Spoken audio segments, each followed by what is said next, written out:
नमस्कार दोस्तों, ocean network में आपका स्वागत है। मैं हूं ओमकार चौधरी। इंडोनेशिया और ऑस्ट्रेलिया का प्रधानमंत्री नरेंद्र मोदी का दौरा और दोनों ही जगह भारतीयों ने तो पलक पावड़े उनके लिए बिछाए ही। वहाँ की सरकारों ने, वहाँ के राष्ट्रपति और प्रधानमंत्री ने भी उनको हाथों हाथ लिया, उनको सम्मान दिया और इंडोनेशिया ने अपने यहाँ का सर्वोच्च सम्मान भी उनको दिया। कुल मिलाकर के अब मोदी जी के नाम 35 देशों का सर्वोच्च नागरिक और दूसरे सम्मान हो गए हैं। लेकिन यहाँ तो बहुत सारे उनके चाहने वाले, उनके सीनों पर तो साँप लेटने लगते हैं जब प्रधानमंत्री का इस तरीके से सम्मान होता है विदेशों में। वही हम यहाँ देख भी रहे हैं। लेकिन अगर हम देखें कि इन 2 दौरों के दौरान कितने समझौते हुए हैं और भारत रणनीतिक तौर पर क्या-क्या साधने में सफल रहा है, तो ये अपने आप में एक ऐसी यात्रा है, उपलब्धियों भरी यात्रा है, जिसको रणनीतिक, सामरिक, कूटनीतिक लिहाज से बहुत महत्वपूर्ण माना जाएगा आने वाले वर्षों में। मेरे साथ जुड़ रहे हैं अमेरिका से आदित्य सत्संगी जी। तो जोड़ करके और चीज़ों को फिर समझने की कोशिश करते हैं। आदित्य जी, बहुत स्वागत, बहुत अभिनंदन, नमस्कार। नमस्कार आपको और आपके दर्शकों को, और वापस बुलाने के लिए बहुत-बहुत धन्यवाद। एक नज़र डालते हैं इंडोनेशिया के साथ उनके क्या-क्या समझौते हुए हैं। ये रक्षा सहयोग, समुद्री सुरक्षा, व्यापार और निवेश, डिजिटल सहयोग, हिंद प्रशांत रणनीति। इसके अलावा ऊर्जा सहयोग, क्रिटिकल मिनरल्स, आसियान सहयोग, आतंकवाद विरोध, क्षमता निर्माण। ऑस्ट्रेलिया के साथ अगर हम देखें तो ऊर्जा और यूरेनियम डील, यूरेनियम आपूर्ति समझौता हो गया है। ऊर्जा सुरक्षा पर संयुक्त बयान जारी किया गया है। यूरेनियम निर्यात करेगा ऑस्ट्रेलिया भारत को परमाणु ऊर्जा के लिए, ये तय हो गया है। रक्षा और समुद्री सुरक्षा, इसके साथ भी समझौता हुआ है। डिफेंस कोऑपरेशन घोषणा पत्र जारी हुआ है। मैरीटाइम सिक्योरिटी रोड मैप जो है वो तय किया गया है। व्यापार, निवेश और क्रिटिकल मिनरल्स, तो ये क्रिटिकल मिनरल्स कॉरिडोर बनाने की बात हुई है। 500 मिलियन का निवेश ऑस्ट्रेलिया करेगा, ये तय हुआ है। और सेसा पर तेजी होगी। स्पेस और तकनीक में, यानी स्पेस और टेक्नोलॉजी में समझौता हुआ है। और ट्रैकिंग टर्मिनल एक बनाया जाएगा स्पेस का। साइबर और इमर्जिंग टेक्नोलॉजी पर समझौता हुआ है। शिक्षा, कौशल और संस्कृति पर हुआ है। प्राचीन कलाकृतियों की वापसी तय हुई है, जो ऑस्ट्रेलिया किसी कारण से पहुंच चुकी थी। इतने व्यापक समझौते हुए हैं और हमारे यहाँ मुख्य विपक्षी दल कांग्रेस पार्टी की प्रवक्ता उनके बयान का कोई एक छोटा सा क्लिप काट करके और कह रही है कि देखिए, एक मामूली सी बात, 6+2 8 गिना रहे हैं प्रधानमंत्री वहां पर। यानी उसकी पूंछ भी काट दो, उसके अगले का आगे का भी हिस्सा काट दो, और फिर आप पश्चिमी हमारे प्रधानमंत्री के दौरे की तमाम उपलब्धियों को दरकिनार करके और किसी एक क्लिप को काट करके उस पर आप मजाक बनाना शुरू करो। ये मानसिकता को तो चलिए हम छोड़ते हैं, पर आपकी दृष्टि में इन दोनों देशों के साथ जो उनकी यात्रा और समझौते हुए हैं, उनके बारे में क्या कहेंगे? देखिए कौवा कहाँ बैठता है गंदगी में, हंस कहाँ बैठता है, वो दूध और पानी के मिलावट में दूध को चुनता है। तो जो अपोजिशन पार्टी है भारत की, वो अपोजिशन पार्टी नहीं है, भारत का ही अपोजिशन है, भारत से ही चिढ़े उनको।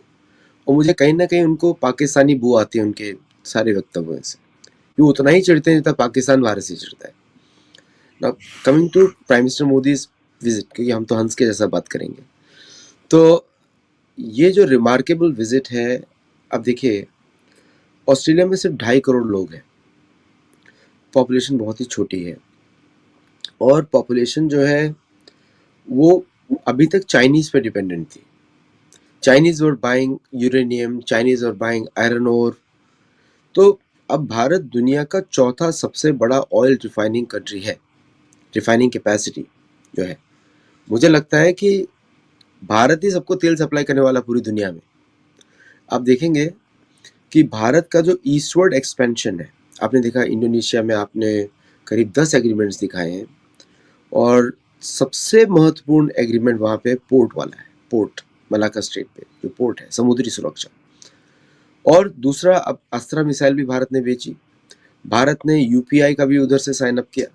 फिर भारत ने जो है इंडोनेशिया के जो प्लेन्स हैं वो रिपेयर भारत में होंगे, क्योंकि भारत में 97% अब भारत में प्लेन्स खुद ही रिपेयर कर सकता है इंटरनली। और ये डीआरडीओ का नहीं है, इंडियन एयरफोर्स के मैन्युफैक्चर जो डिपोज हैं वो कर सकते हैं अपने आप, which is very much needed की लॉन्ग टर्म वॉर में। तो भारत ने एक शक्ति प्रदर्शन भी किया है कि our forces are projecting able to project power up to Japan एक तरीके से। फिर आप देखिए अभेद्य कवच जो प्रधानमंत्री मोदी ने किया है, क्योंकि देखिए पीपल शुड अंडरस्टैंड कि पश्चिम को जो डायरेक्शन जाता है वो ईस्ट से जाता है, वेस्ट से नहीं जाता। वेस्ट में तो सारे प्रॉब्लम स्टेट्स हैं, और हर जगह उधर भी भारत का बड़ा अच्छा अरेंजमेंट है, सेशेल्स, ओमान, फिर आपका अंडमान निकोबार, फिर सबांग पोर्ट, फिर फिलीपींस, फिर आपका जो ईस्ट में आता है। तो भारतीय नेवी के जो बेसेस हैं, 7-6 बेसेस हैं within Indian ocean region. Australia में satellite tracking system extremely important वो भारतीय गगनयान मिशन के लिए। अब देखिए same equipment is used in military affairs also. Bharat के पोसाइडन्स अब वहाँ पे उनकी भारत और भी खरीद रहा है शायद, will be deployed in Australian waters. तो कोऑपरेशन चल रहा है कि दोनों के पास पोसाइडन है, अमेरिका, ऑस्ट्रेलिया, भारत तीनों के पास पोसाइडन एयरक्राफ्ट हैं, which are the best anti submarine warfare planes as per Indian navy. और यूरेनियम से भारत की एनर्जी सिक्योरिटी बढ़ती है, because nuclear energy is the cheapest and the safest energy अगर उसमें प्रिकॉशंस आप करते हैं, और fastest long term agency, long term energy security है। तो all these things put India as a premium player in the Pacific, which is important to reach South America.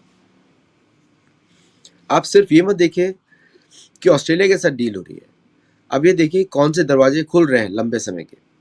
तो this is a remarkable visit by prime minister Modi. 30,000 लोग थे उस stadium में, और prime minister Albanese हैं वो गदगद हो गए पूरी तरीके से। आपने देखा हो, और विक्टोरिया की प्रीमियर गदगद हो गई।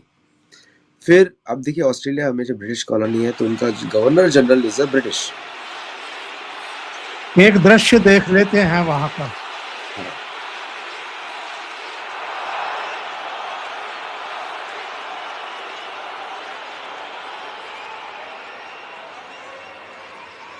Prime Minister Modi, it is my honour. Sparking देखिए वहां की। It is my honour to welcome you to Melbourne and to Victoria.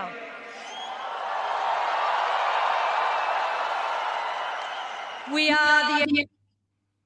और एक और मैं दिखाता हूं दर्शकों को, इसकी मैंने वॉइस निकाली है क्योंकि कॉपीराइट का मामला बन जाता है, कुछ म्यूजिक का मामला इसमें ऐड किया गया था। ये देखिए लाइटिंग, सबने अपने मोबाइल फोन की बैक लाइट जला रखी है, और किस तरह की एकजुटता और राष्ट्रवाद वहां पर दिखाई पड़ रहा है। वहां के प्रधानमंत्री भी किस तरीके से गदगद हैं, मोदी के प्रति और इस भीड़ को देख करके? देखिए, मोदी जी ने बोला था कि अगर आप सपोर्ट करते हैं तो फ्लैश लाइट्स ऑन करिए, उन्होंने बोला था। तो जी, पूरे जी। स्टेडियम ने उसको ऑन कर दिया।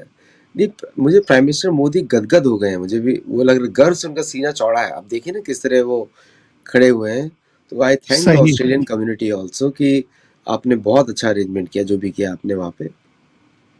और Modi and Melbourne meets Modi was a theme. तो देखिए क्या है कि ऑस्ट्रेलिया ट्रस्ट इंडिया, लेकिन हमको उनका इतिहास नहीं भूलना चाहिए, कैसे बना था वो कंट्री, है ना। तो वो जो डच जो सेलर था जेम मंसूनंद ऐसा करके, जामसुनंद, 1606 में उसने नॉर्दर्न ऑस्ट्रेलिया डिक्लेयर किया था, डिस्कवर किया था। और सबसे अच्छी बात मुझे लगी जो आप दिखा रहे थे, कार्तिकेय, भगवान कार्तिकेय की मूर्ति वहाँ से वापस आ रही है, जो कि 900 साल पुरानी है, तमिलनाडु के एक मंदिर से ली गई थी। तो जो कुछ आए, क्योंकि चर्चेज ने तो भारत में एक और प्रोपेगेंडा फैलाया हुआ था कि कार्तिकेय इज साउथ इंडिया। अरे भाई, कार्तिकेय इज ग्लोबल, अमेरिका में बिल्कुल। भी उनके मंदिर हैं मुरुगन के। सो ये सारा जो भारत के अंदर जो अपोजिशन है वो चर्च और इनके थ्रू ही आता है जनरली वो लोगों को। और कांग्रेस पार्टी तो आपको मालूम ही है कि इस्लामो कैथोलिसिज्म वाली पार्टी है वो, उसको हिंदुओं से जो नेचुरली होगी, उसका तो डीएनए है उसके लिए। नाउ कमिंग टू ऑस्ट्रेलिया, देखिए जो ऑस्ट्रेलिया का एजुकेशन में इंडस्ट्री है, that earns close to 40 billion Australian dollars a year, समझे आप। अब वहां पे जॉब्स है नहीं है वो अलग मैटर है उसके बाद की कि, लेकिन it is a big industry for them. और दूसरा, जो भारत यूरेनियम खरीद रहा है उससे ऑस्ट्रेलिया बच गया। Australia is a almost like a bankrupt country today, almost. आप उनकी अच्छी रोड्स पे मत जाइए या उसमें जाइए, क्योंकि मैंने आपको समझाया कि वो किलों के हिसाब से बनाया हुआ है शहर, किल जैसे बनते हैं फोर्ट्स, उसके हिसाब से कंट्री बना हुआ है। मैं ऑस्ट्रेलिया बहुत घूमा हूँ, मुझे ऑस्ट्रेलिया का अच्छी तरह आइडिया है। और ऑस्ट्रेलिया के अंदर जो अब lack of American support, lack of British support, British के पास पैसा नहीं है देने के लिए। ब्रिटेन हमेशा was extracting money from USA, from Canada, from Australia, from New Zealand. इन लोगों को लगता था ये अब इंडिपेंडेंट देश है, लेकिन they were only meant to sustain the UK economy. अब डिस्पाइट एवरीथिंग, तो अब पैसा यहाँ पे सब जगह ड्राई हो गया। क्यों ड्राई हो गया? Because everything was taken away by the dollar reserve currency. तो अब जब अमेरिका अपने हाथ खींच रहा है, किसकी तरफ मुड़ेंगे? Australia can not sustain on its own. Australia में इतना इकोनॉमी नहीं है कि वो अकेले रह सके। सो द ओनली कंट्री, तो India has come as a saviour of Australia. हम लोग बोल नहीं रहे हैं बिकॉज हमारा शिष्टाचार इस तरह का है, लेकिन हम उनको बचा रहे हैं। तो कहीं ना कहीं भारत का एग्रीमेंट भी हुआ होगा, नो वॉर पैक्ट, कि अब भारत के विरोधियों को आप मदद नहीं करेंगे। इसलिए मच रही है जलन अपोजिशन को कि आप, क्योंकि ऑस्ट्रेलिया का आपने देखा होगा, अफगानिस्तान में आईएसएफ फोर्स के under they worked under the American flag, फिर इराक में they worked under the American flag, फिर इराक युद्ध में ब्रिटिश फ्लैग के अंडर भी काम किया उन्होंने, फिर they worked under the American flag in Philippines, जब अमेरिका ने फिलीपींस को कॉलोनाइज किया था। अब अमेरिका बोल रहा है हमारे पास पैसे नहीं आपको देने के लिए। और अमेरिका के साथ उनकी दुश्मनी तब शुरू हुई जब अमेरिका ने फ्रेंच न्यूक्लियर डील को कोलैप्स करने की कोशिश करी। फ्रेंच के साथ न्यूक्लियर सबमरीन खरीद रहे थे because American nuclear submarines are too big, too noisy, and they can be easily detected by people in the ocean with today's technology. तो वो it is unviable for them. तो बाद में फोर्स करके America ने वापस वो डील लेकर आया, छीन लिया फ्रेंच से। So now to tie up with another, और भारत की न्यूक्लियर सबमरीन्स भारत को बनाने में देर लगी, लेकिन अब आज के समय में French engineers are asking India, how could you make Indian nuclear submarine so silent? क्योंकि न्यूक्लियर सबमरीन्स का साउंड वाइब्रेशन बहुत ज़्यादा होता है। सो भारत की जो टेक्नोलॉजी है, जिस तरह उन्होंने कोटिंग किया है सबमरीन का, it is undiscoverable, not as good as U-2 boat of Germany, लेकिन on nuclear submarine level it is very silent. तो ये सब चीज़ें बताती हैं, उस ऑस्ट्रेलिया को भी बताती हैं कि भाई India is a reliable military force, naval force, क्योंकि इंडियन ओशन रीजन में Australia can not survive without India security. Indian ocean region पे भारत की आयरन ग्रिप है, अमेरिकन नेवी का भी कोई चलेगा नहीं वहाँ पे अगर दुश्मनी लेगा भारत से तो। So this all these factors propel India to be reliable partner for Australia. अब न्यूजीलैंड भी जा रहे हैं प्रधानमंत्री मोदी जी। नाउ एक और मैं चीज़ बोलूँगा सिर्फ, वो है यूपीआई। मुझे लगता है कि अगली विजिट में शायद यूपीआई भी हो जाए। That will be the bone for the Indian exporters. तो भारतीय एक्सपोर्टर्स, भारतीय बिजनेसमैन के लिए ये बहुत ही फ्रूटफुल विजिट्स हैं इंडोनेशिया की और ऑस्ट्रेलिया की। अब उनको इन एग्रीमेंट्स को स्टडी करके अपनी पॉलिसीज बनानी पड़ेगी बिजनेस की, सो दे कैन एक्सपैंड। और अगर एक चीज का जिक्र ना करें तो मजा नहीं आएगा। वो जहां भी जाते हैं, कुछ लोगों को, कुछ देशों को कुछ कुछ चीजें याद दिलाने से नहीं चूकते।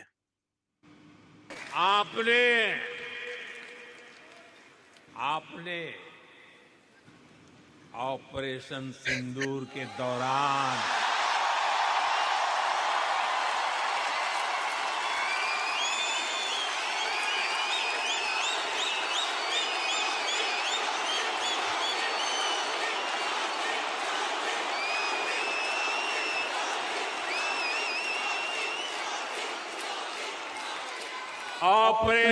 सिंदूर के दौरान डेमो तो देख ही लिया होगा।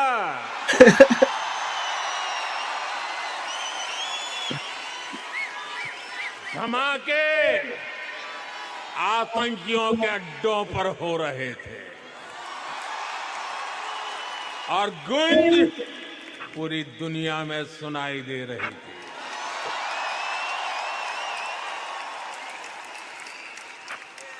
टेरर कैंप पर इस करारे प्रहार से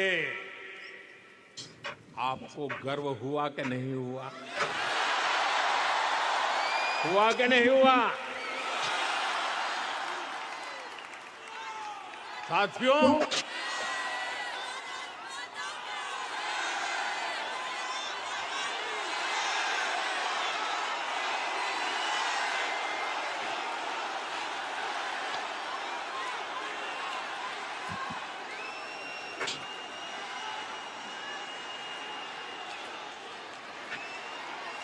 भारत इतने पर ही रुकना नहीं चाहता।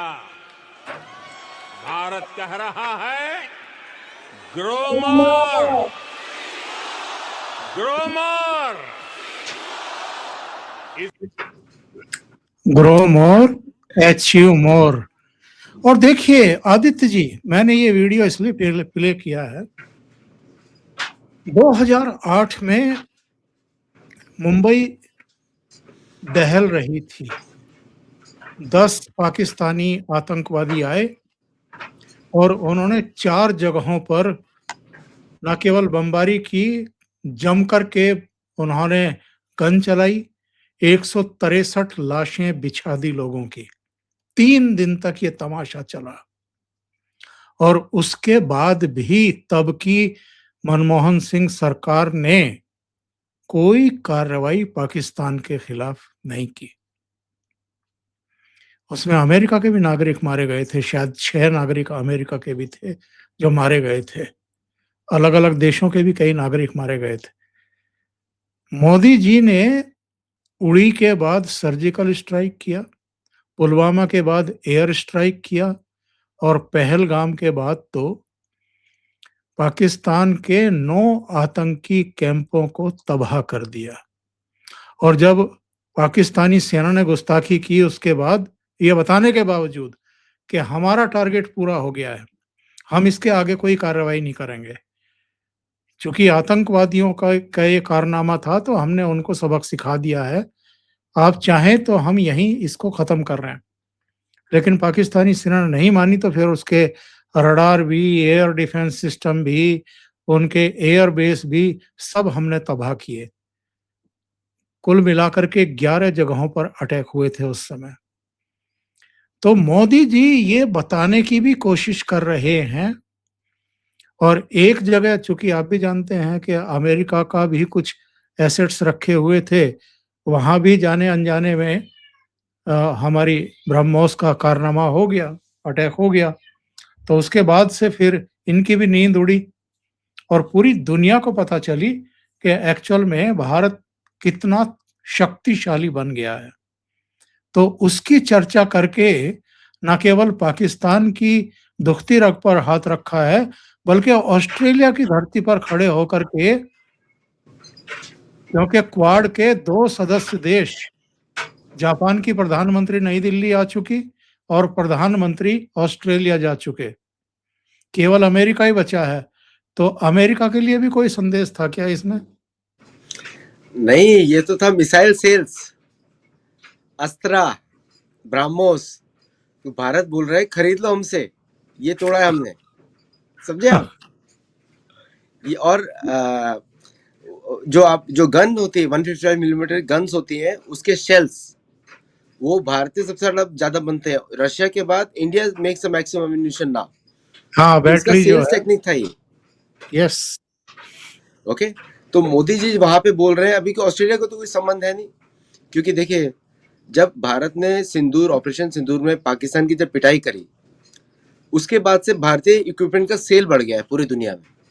1,78 करोड़ हुआ है लास्ट ईयर, 1,78 करोड़।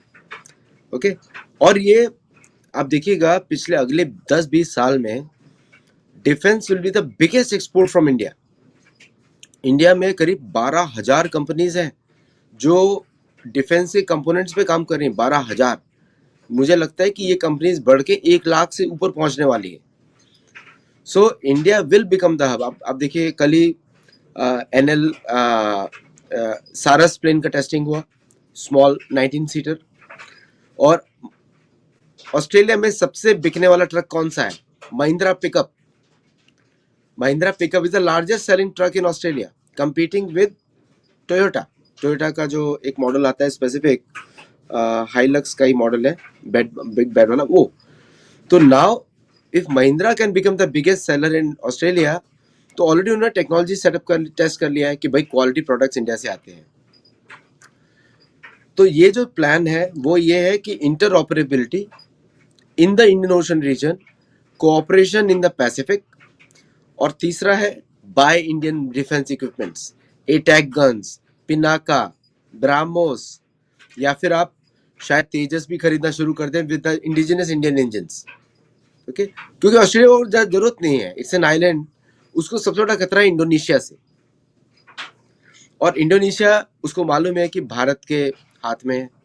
अभी मैं ये देखता हूँ, ओमकार जी थोड़ा बड़ी बात नहीं कर रहा हूँ, बट मुझे ऐसा लगता है कि कॉलोनाइजेशन का रिवर्सल शुरू हो रहा है, क्योंकि सबसे पहला इंडिपेंडेंट टेरिटरी बनना चाहिए पपुआ न्यू गिनी, जो इंडोनेशिया का है, और जिसमें आधा उन्होंने डिवाइड कर दिया है। हमारे रामायण में उसका नाम है रुप्यक द्वीप। और फिर आपका है तस्मानिया सी के दूसरी तरफ न्यूजीलैंड। न्यूजीलैंड में पॉपुलेशन ही नहीं है, अब क्या खाएगा क्या पिएगा। और अबॉरिजिन्स के ऊपर, राइट्स के ऊपर भारत बात करना शुरू करेगा, मुझे लगता है ऐसा, बिकॉज अबॉरिजिन्स का जो डीएनए स्ट्रक्चर है वो हमसे मिलता है, क्योंकि इंडोनेशिया का डीएनए स्ट्रक्चर तो वहां के प्रेसिडेंट ही बोल चुके हैं हमारे जैसा है। बिल्कुल। तो संस्कृत 50% उन्होंने ऑलरेडी बोल दिया, इंडोनेशिया के 50% वर्ड संस्कृत से है। तो ऑस्ट्रेलिया में जो इन्होंने फेक नैरेटिव क्रिएट किया हुआ था ब्रिटिश वाला, वो एक तरीके से ध्वस्त हो रहा है। और देखिए प्रधानमंत्री मोदी, आप सोचिए from the Australian political minds की पर्सपेक्टिव से, ऑस्ट्रेलियन की पॉलिटिकल रैली में 700 ज्यादा लोग नहीं आते, 700 ज्यादा लोग नहीं आते। अब यहाँ पे 30,000 लोग स्टेडियम खचाखच भरा हुआ है, और बाहर 4 खालिस्तानी खड़े हुए हैं। ओके, तो दिखाता है ऑस्ट्रेलियन प्राइम मिनिस्टर को कि तुम क्यों बकवास की प्लानिंग करते हो हमारे विरुद्ध। Why you work on the instance of British intelligence to create this nonsense? ठीक है, तो एक तरीके से वो भी एक जवाब है। दूसरा, Australia needs Indians more than India needs Australia. India uranium कहीं से भी खरीद सकता है, और with the fast breeder reactors, अब तो केरला थोरियम तो हर जगह मिलता है भारत में। Bharat is the largest deposit of thorium.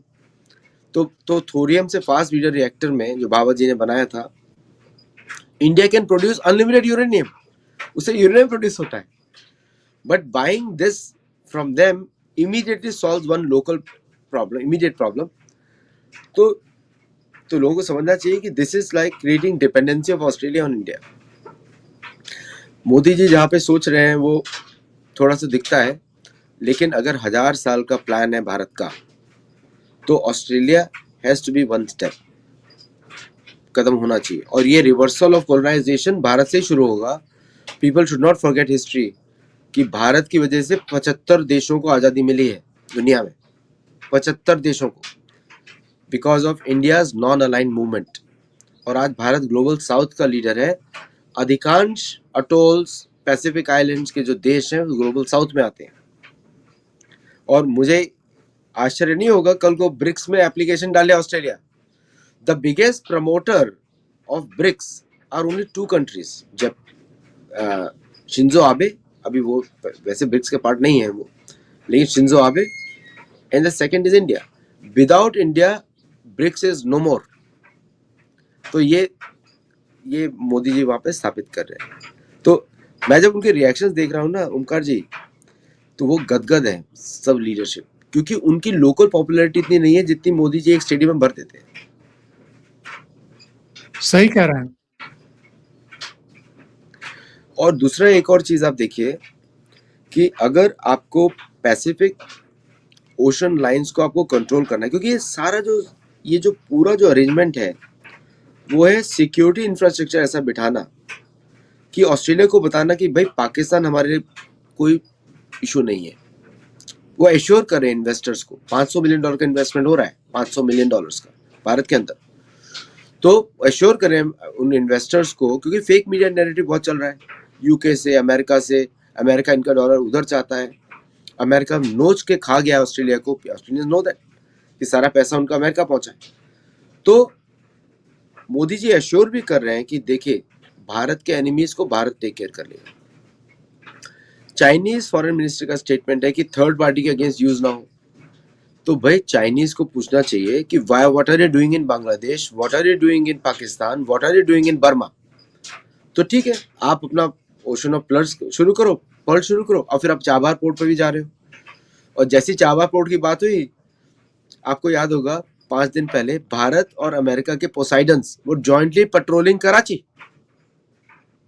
ये न्यूज कहीं रिपोर्ट नहीं हुई है, but it is reported in some media outlets, तो मैं नाम नहीं लूंगा। तो वो क्या कर रहे हैं, और उसके तुरंत बाद अटैक होता है चाबार पे, अमेरिकन अटैक होता है। इंडिया ऑलरेडी वहां से बाहर निकल चुका है। तो चाइनीज प्लान था ग्वादार को कनेक्ट करना चाबार से, बर्बाद हो गया। और इससे 3 महीने पहले चाबार से निकला था भारत, और ईरान अब वापस बुला रहा है भारत को, वापस आ जाइए। तो भारत पहले तो उसको रिपेयर करना पड़ेगा पूरा पोर्ट, तब जाके भारत है, because Iranian security is dependent on India. तो जिस तरह अमेरिका और इजराइल, ब्रिटिश और इजराइल यूज करते हैं अमेरिकन फोर्सेस को, भारत ने भी यूज किया यहाँ पे। तो this is a diplomatic victory for prime minister Modi कि भाई बिना बोले हुए कोई शब्द, उनका काम हो गया, भारत का काम हो गया कि अगर तुम चाबार लेना चाहते हो तो हम चाबार ही नहीं रखेंगे, खत्म हो गया काम। तो ग्वादर की तो बात ही नहीं आती। सो ये जो, जैसे हमको मालूम है, आपको तो बहुत ही एक्सपीरियंस है, भारत की सिक्योरिटी शुरू होती है ऑस्ट्रेलिया से, वियतनाम से on the eastern side.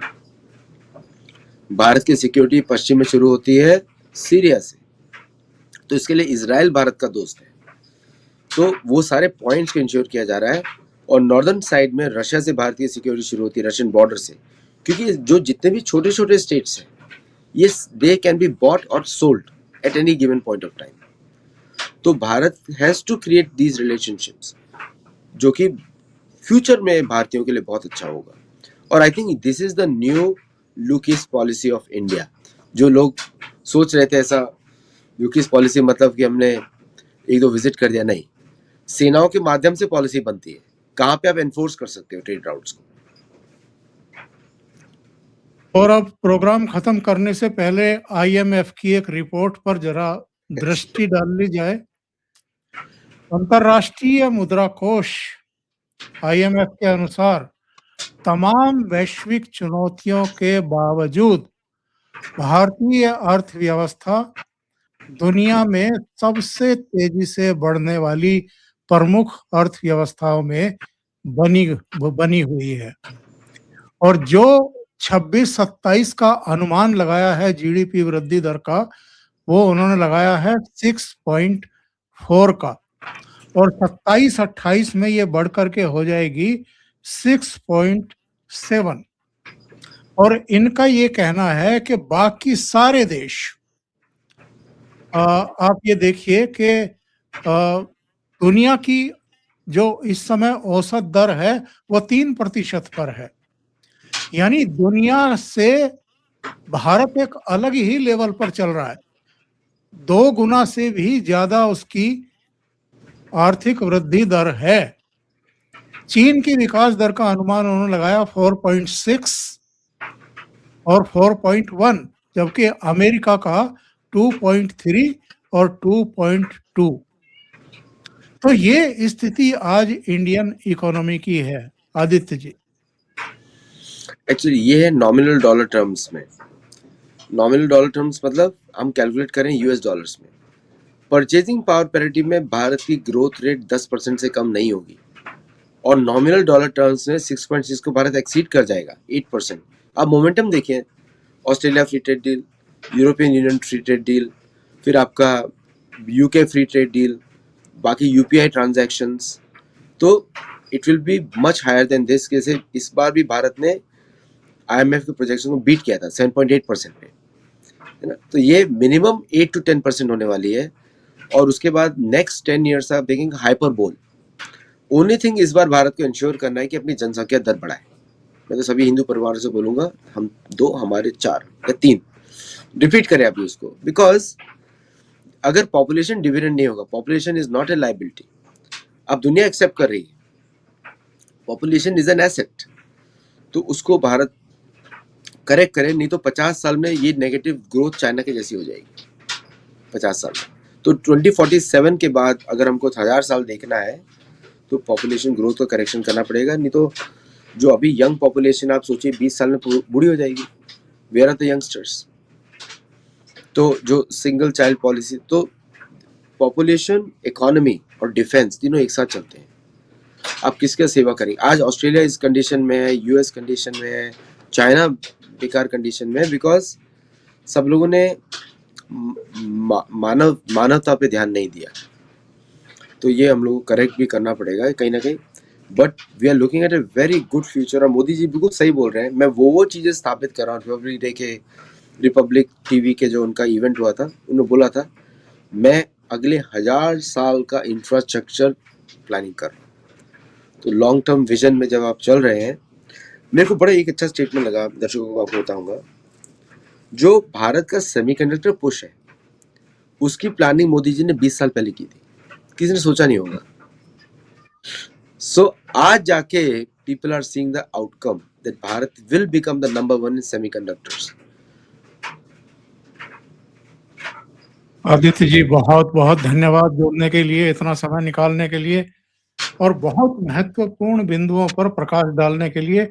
Indonesia के यात्रा के समय भी और ऑस्ट्रेलिया की यात्रा के समय भी, और इसके जो बड़े प्रभाव पड़ने वाले हैं उन पर भी रोशनी डालने के लिए।